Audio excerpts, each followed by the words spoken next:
97% of people who look confident on stage are faking it, but the 3% who aren't cracked the code that you were never taught. Now, I know you've heard that you just need to put yourself out there and be confident and imagine everyone is in their underwear. But that's the exact advice that ramps up the anxiety as soon as you step on stage, because you have to think and you have to rehearse instead of just being yourself when you're up there. What if I told you that social anxiety isn't something you were born with? It's a pattern that you developed growing up. And that pattern is the exact reason you feel anxious when you step on stage. Now, there's good news. All patterns can actually be broken. So in this video, we're going to break down the 3 actual causes of social anxiety and how to raise them step by step. But why should you trust me? Well, I've been doing this for more than a decade as a professional speaker.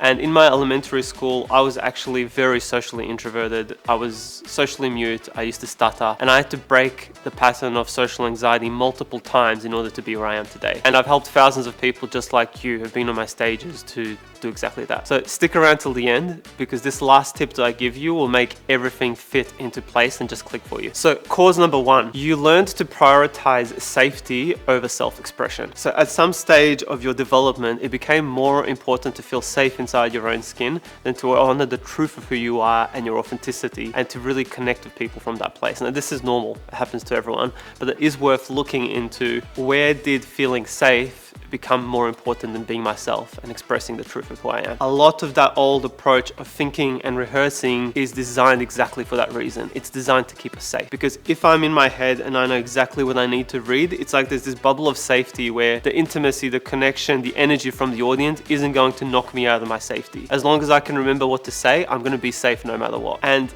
that's true.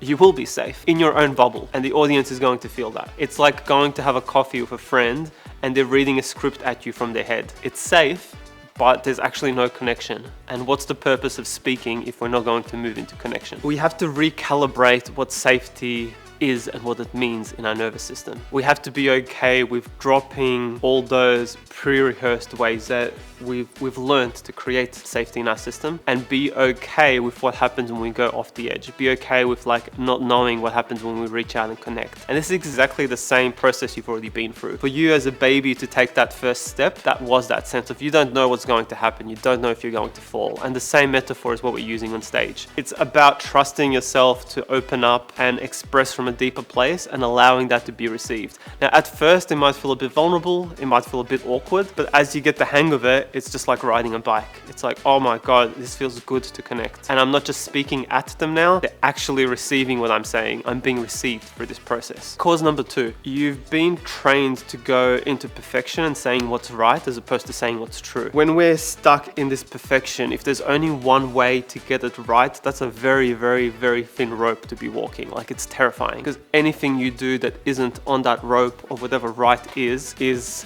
absolute dismal failure, and it feels horrible. And the scary thing is, most people don't even question what that rope looks like. Whose idea of right? Whose idea are you trying to belong with and be with? I can assure you now, most of this is unexamined for the 97% of people. They're just stuck in the cycle of, I have to do this right. And you want to break this down firstly. Is it your elementary school teachers? Is it other professional speakers that have told you what right is? So I'll tell you, the one quickest way to free yourself from this is to treat the stage like it's your own living room. The right way to do it is by you being yourself when you're on that stage, which again is a little bit scarier, but it also just drops all this unnecessary pressure around how everyone else has done it, and it lets you meet the audience in a way that's unique to you, the way you would meet your guests in your house. That doesn't mean be sloppy.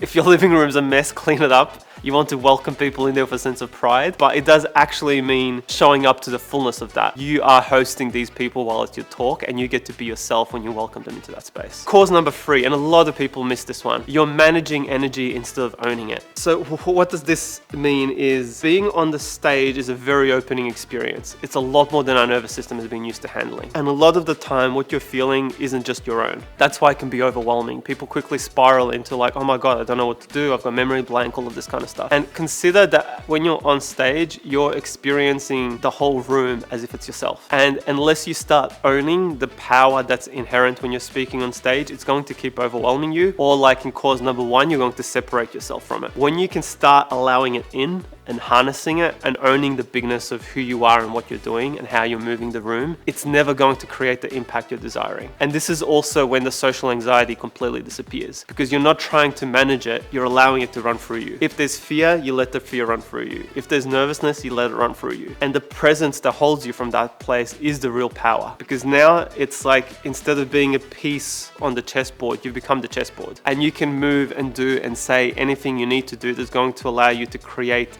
the best connection with your audience. So it completely demystifies the whole experience. But for a lot of people, you might have to go through these steps one by one to get to that space of mastery where it feels natural for you. I'm Miroslav Bardovic. Follow me for more tips on public speaking, being yourself, and owning your voice.